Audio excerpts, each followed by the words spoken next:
Hi, this is Mark Franck.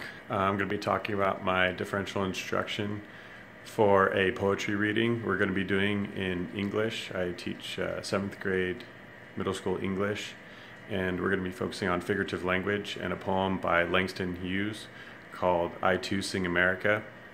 At our school, we're really big on this book here called EDI, or Explicit Direct Instruction, and it was actually really cool. One of the authors here, Sylvia Ibarra, actually came to my school, and we were actually to learn and teach or learn from her as she taught us the different instructions, and it really goes along with what differential instruction is.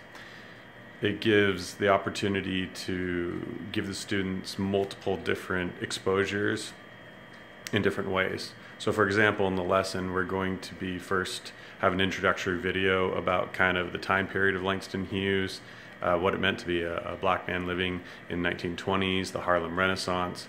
Then there's going to be a short pair share. And EDI does a lot of pair sharing and structured checking for understandings, like using a whiteboard or doing random calling, and it's throughout the entire process that EDI does this. So after the video, we have a short little discussion. Then we kind of go over some of the figurative language in the poem and have them go through on their own and highlight or annotate any questions that they have about certain phrases, looking for figurative language that we've discussed a bit in class, and then bringing that up to the class. So I give them a little bit of independent reading time. They highlight what they think is figurative language, and then they come back and we discuss it as a class. From there, I can be able to have them write down on whiteboard some of the phrases that they found and have them explain their thinking.